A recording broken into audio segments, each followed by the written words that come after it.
Hello, and welcome to Starting a Business Simplified, Navigating the Shift, a podcast for those of you looking to transition from a medical career to starting an online business.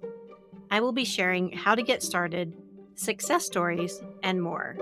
If you are looking to make the move from medicine to online, but don't know where to start, or have a business but are looking for business tips and encouragement on your journey, this is the podcast for you.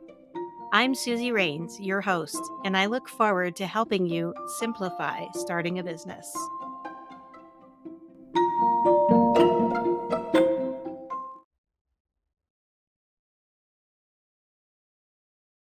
Hi, Nova. Welcome to the podcast.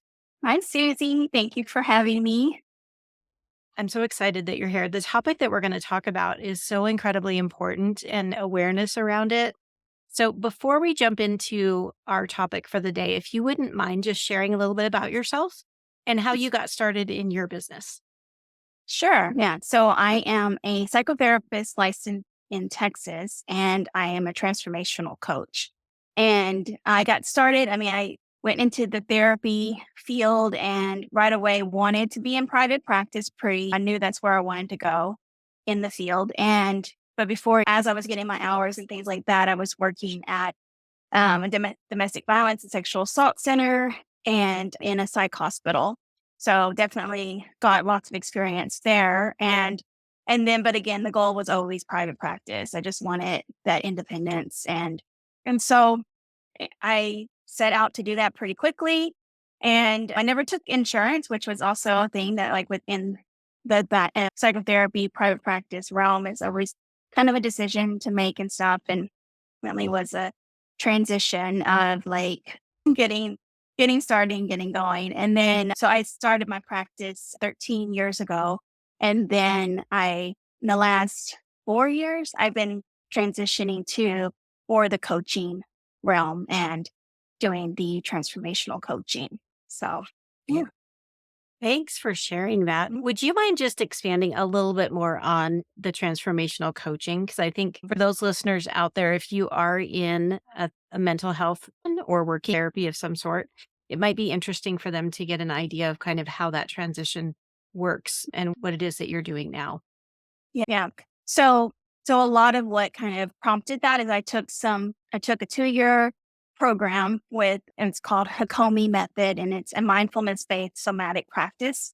And through that, it is that transformational work that goes deeper. I think there's different modalities in the coaching realm, and with the transformational work, it allows like somebody that is coming from psychotherapy, mental health arena to kind of look at and still use those skills of going deeper, looking at beliefs, anything that might be limiting them there. I do have the ability to do and the awareness of trauma work. Just so I have that I'm bringing with me. And so I did that program, and then I bring with me all the stuff that I learned in psychotherapy. And it's a different model and framework. It's the thing that kind of was a learning curve, I think, for me. Like, it's like almost, I think of it as like the container is different and the people that you are working with is different. So with my therapy practice, I worked a lot with some pretty heavy duty stuff of clients, self-harm,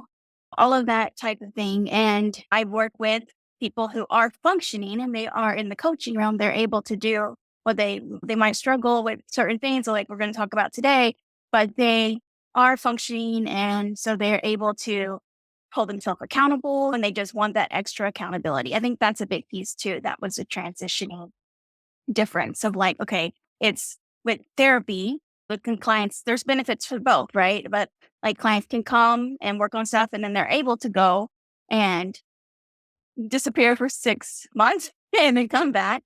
But in the coaching, it is like this accountability piece of stepping into this container of like, okay, I'm going to commit to this work for a length of time. So that it brings a different type of person that wants to do different type of work. And it really changes the whole dynamic of it, really. So it's been fun. Part of it to kind of mention too is I have done my own. I started getting it back in the day. I did my own therapy. I was like client like since I was 19. It's just like lots of work right on myself. And in the last 5 years, I started doing I was a client with a mentor and a coach. And so I started getting a taste of that world. And so that was a big piece of it too, is like learning about the differences, right? And experiencing the differences. So yeah.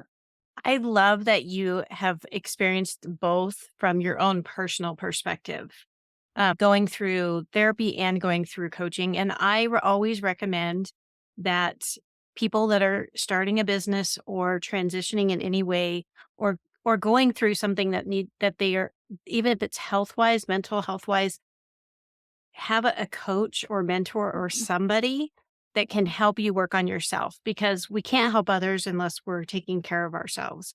And I know the topic today, we're going to be talking about high functioning anxiety and depression. And I love how you described the difference between the therapy and the coaching, and how what our topic today is going to mostly go towards the coaching side, because it's going to be people that are functioning, that are doing their thing and living their life and may not realize that they have some underlying things happening. So that's really great that you have the experience not only as a coach and a therapist, but also as a client on both sides. So that's really Yeah. good. And for those of you listening, I do highly recommend that you reach out to a mentor or a coach if you're in a situation where you are totally functioning and you're not feeling like you're having a mental health crisis. For those of you that are listening that may be having some mental health issues, definitely reach out to your local institutions that have help. Any of the phone numbers that they have for you there, and anybody that could help you, because that's such a huge thing. I've been through therapy myself.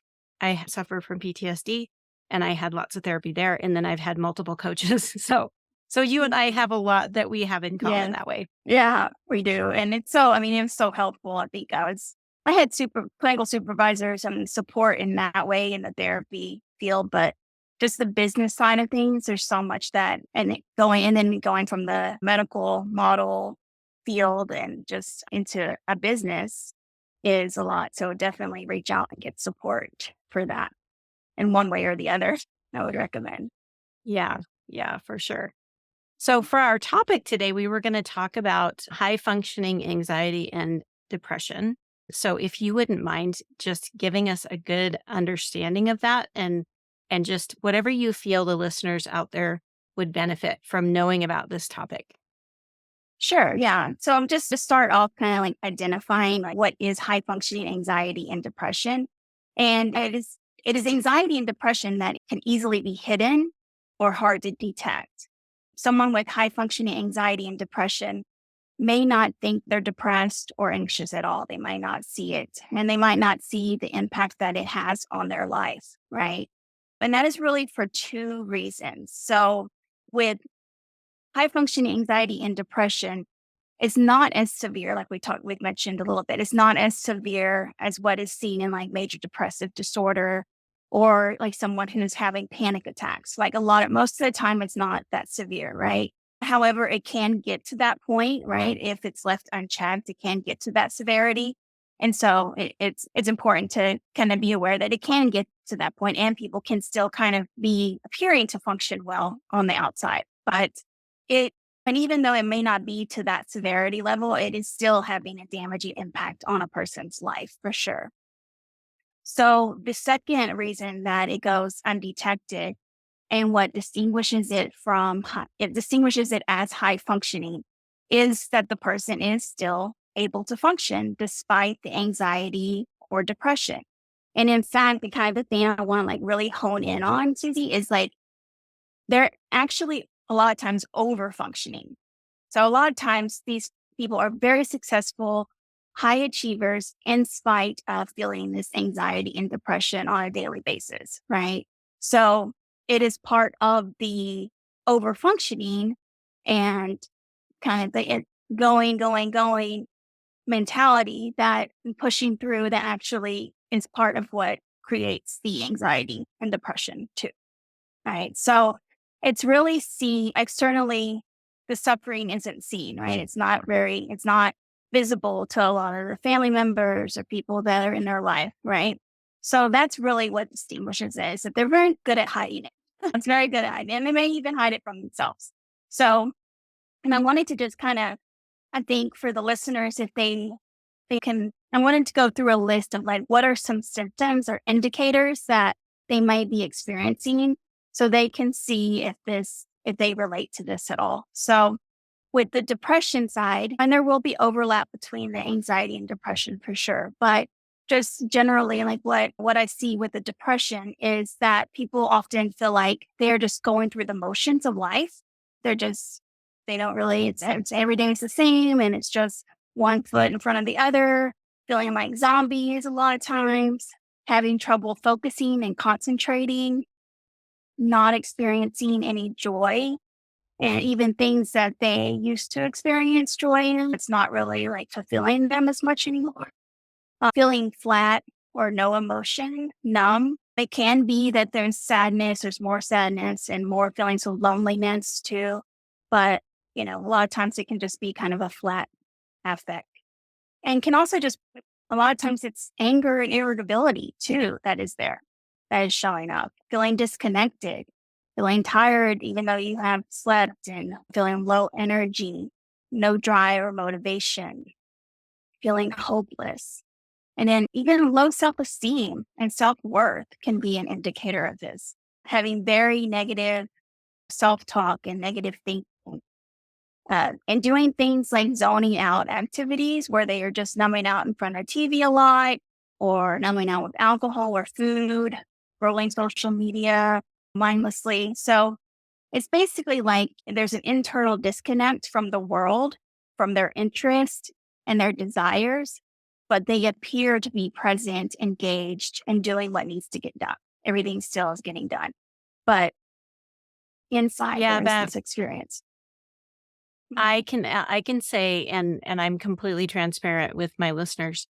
I know that I had high functioning anxiety and depression when I was struggling through my PTSD from being deployed in Iraq. And I didn't go see anybody about it for, my goodness, it was probably almost 10 years. So literally, Yeah. like, the things that you're Yeah. describing I normalized them. So it Yes. was like, I'm just going to push through. And I worked Mhm. in this is when I worked in veterinary medicine. And so I worked in a really high demand, high speed, 10 to 12-hour days, working Mhm. long hours. And so it was masked. So it was Yes. like, I would Yes. come on my days off, and when I would go home, I would totally veg out and, like, Yeah. basically just exhausted. In my mind, I was saying, "Oh, I'm exhausted because I worked a 12-hour shift and we were really busy." And in those times when I felt rested, I would try to find work. I would work on my day Mhm. off, or I would try to do something to fill the void because I would have this disconnect between Mhm. myself and how I felt. And Yeah. even with work, like you described, focus shifting and things like that. I even had one of the doctors I worked with, she started noticing a shift, and she was like, "You're missing some of the things on the charts and you haven't done that before." And that was kind of the wake up call for me, is when people, Mhm. and I didn't realize all this was Mhm. happening, and I didn't realize that I was suffering from the Right. anxiety depression because I was burying it so much. I was like pushing Right. it down so much. And it took Mhm. somebody from the outside to say, "Hey, Mhm. something's off. Like you've shifted." And I was like, "Oh, maybe Yeah. there is something going on here." And that's when I actually got help to Yeah. move out Yeah. of it. Wow. Yeah. I love that. Just the masking part of it and how we think that, okay, I'm just tired because of work, or I just want to relax. I am stressed about what's going on. And it's not, we don't realize that it goes deeper than that. And it's part of that disconnect and the pushing down of everything that you're feeling. Right. Yeah. Yeah. Thank you for sharing that.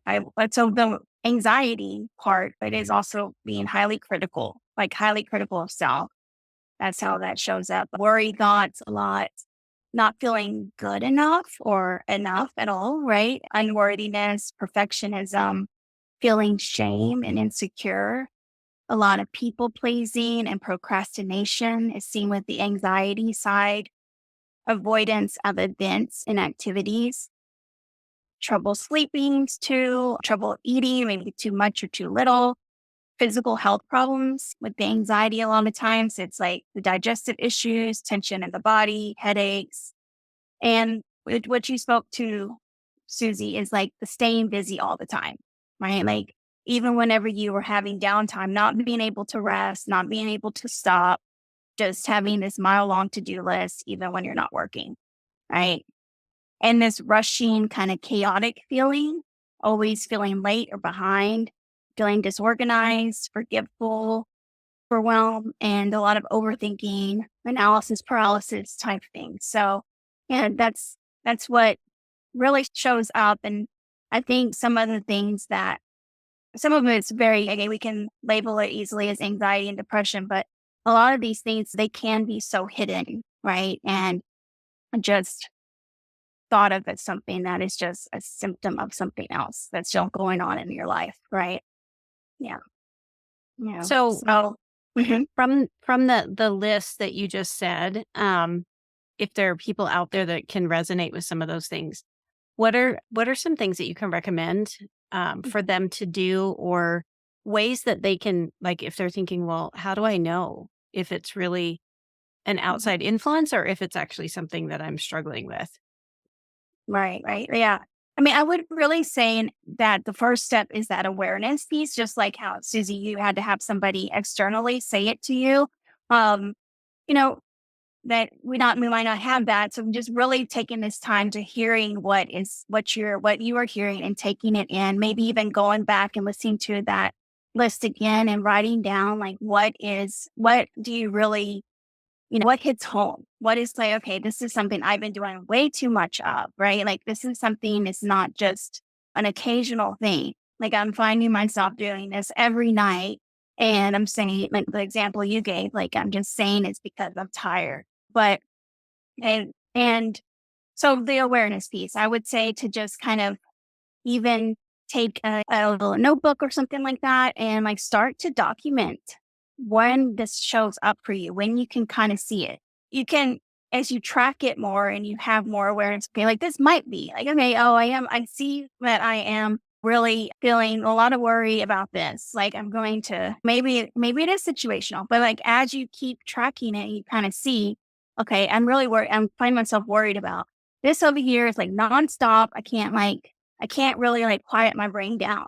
And so I think tracking and having awareness is the first step of anything, right? To make change. So take note and whenever these things pop up, when you feel like, okay, maybe this is anxiety, maybe this is depression like that. And I would say doing that first and then reaching out for support if it's like, okay, this is something I'm not sure of. I know you can reach out for support and see whether it's to a therapist or to a coach. I mean, either one should be kind of able to like identify, okay, this is what maybe is going on, right? And yeah, reaching out for more support with that is and getting the awareness, I think is the first step. Yeah, and I love the awareness piece around when you mentioned disconnecting. So like if you're just kind of numb and you're like not enjoying the things you normally would, you're just going through the motions.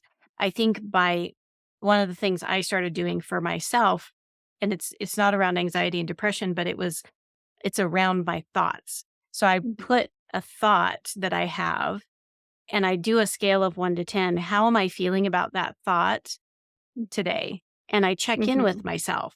Yeah. So I'm feeling like when you described the disconnect and feeling numb and just going through the motions, Hmm. maybe people can rate on a scale of 1 to 10 for a few days. This is something they could do for Yeah. maybe a 5 or 10 day period and say, okay, I'm feeling disconnected on a scale of 1 to 10 today, 3. So it's not Yeah. so bad. And then they Yeah. can see if it's consistent and how extreme that is. Hmm. Cause I think that was the hardest thing for me, was not recognizing it. So for those people that are listening, that's why I invited Nova on, was to bring awareness to these topics, because coming from a medical profession, we are going, going, going, and we're shutting down our emotions to work on other people, especially if you're in Yes. critical care, mental health, oncology, surgery, like really anything. We're shutting off our emotional connection to function and follow protocols and make sure that the patient's okay. Mhm. So we shut ourselves down, and then it's hard. I learned this about myself. It's hard to turn that back on. So that's Yeah. where I think I completely disconnected when I was in Iraq, and I didn't reconnect. So I stayed disconnected, and it took me a while to really come back from that. So Yeah.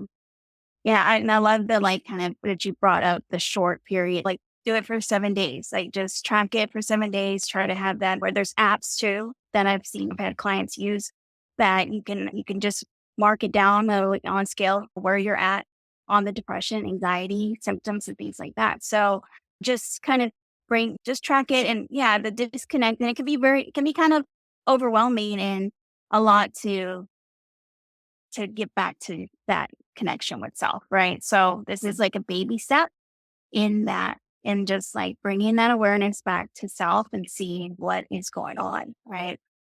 Being honest with yourself too. Like, okay, maybe I am really this is really impacting me at some point. yeah, I'm an avoider. I'm sure there's a lot of people out there that feel the same way. And it's Yeah. easier to just, I'm not going to be honest with myself. I'm just going to shove Yeah. that over here. And the procrastination, you mentioned that. So Yes. for those of you listening, a lot of the symptoms that Nova shared, you're going to say, Susie, I've heard that in your other episodes around being a business owner. Yeah. It's true, So, but it's true in a different capacity. So what Nova described is consistently feeling this way to a point of where you're not enjoying life. Like you've disconnected emotionally, or you're so anxious that, like, perfectionism, that's something that all new business owners they get upset about, because they're like, it has to be mhm. perfect. I want it. I'm always sharing and saying you need to move forward.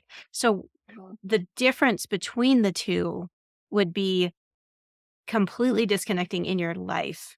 So not just when you're working on your business, not Right. just when you're getting nervous about talking to a new client or getting Yeah. nervous around something that's, if you can identify it as, oh, I only get this way when I'm working on my business, but I'm Mhm. okay in my Mhm. personal life, then you're probably okay.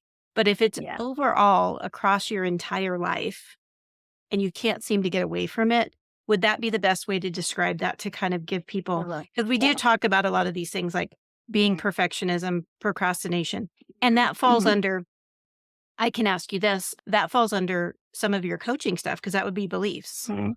So Yes, people have, absolutely. Yeah. Mhm. yeah, Yeah. Yeah, and I will say that, like, and you might have it. It sounds like you're saying, like, within business, there's going to be nerves. There's going to be like, I want to have like perfect. I need to do it absolutely right. That not good enough. All those things, but um, there is kind of that personality too, and that there can be that tendency again to the high functioning, the over functioning, and like there's a thread of that we can go into maybe deeper with like that perfectionism kind of way of being lends itself to like having the anxiety, pushing it down and not feeling it. So, but I think that's a great way to look at life. Like this is not just an isolated thing where you're nervous about presenting or doing something for your business, but it's overall and it's impacting other areas of your life and how you are in your off time. Like that's a good way to look at like what happens in your off time. Are you even able to have off time? Are you able to yeah, rest? Right. Yeah. yeah, because that's something I can relate with. I had insomnia really bad, and it didn't matter if I was on vacation or if I was working. Like there was no relief from it. So I Right. knew that was a problem. So that was something I needed Yeah. to work on and work through, Yeah. versus when I started my business this time, and I had some nights where I was like, my brain was not shutting off because I had a topic or something that I was working on my business, and it was like going on in Mhm. my head. And I was like, that's very specific. And it doesn't happen every night. It was just for a period of time and then it went away. So it was totally different. And I can tell the difference Mhm. between the two now that I've experienced them. Yeah. So I would love to have a deeper conversation that we can have at a later date around Mhm. really talking to that business entrepreneur mindset and the Mhm. things that go Mhm. along with that, that can definitely be part of high functioning anxiety and depression for sure. Yeah. Yeah. Yeah. Definitely. Love that. Yeah. Yeah. So this has been a great conversation. And again, for the Mhm. listeners, we really just want to bring awareness. I'm going to invite Nova back. We're going to be having her on regularly to discuss different topics around mental health and the things that we go through as business owners, and also just how we can reach out for help. There's all different types and different levels. So if you wouldn't mind sharing a little bit about your business, so what Mhm. it is that you do on your coaching side and how people can reach you. Yeah. So, I mean, you can find me at my website. It's probably the best place, novabeltran.com. And with the coaching side, I do a lot of mindfulness work, access to resources, inner resources, outer resources, looking at how you can have your needs met and also be there still for others in your life, free work, self work. And then if we do need to go deeper into any kind of like limiting beliefs that like maybe past things from the past that need to be addressed, right? So we can move forward. There's tools and things I can do for that. And then looking at like what do you want to create in your life? And how can we make that happen? And so it's a lot of working through and helping women, mostly my clients are women, work through beliefs about like kind of like that keep them hidden in their life and in what they want to do in the world. So yeah. Awesome. Thank you so much. Thank you for being here and all the wonderful information. And as always, for the listeners out there, keep it simple.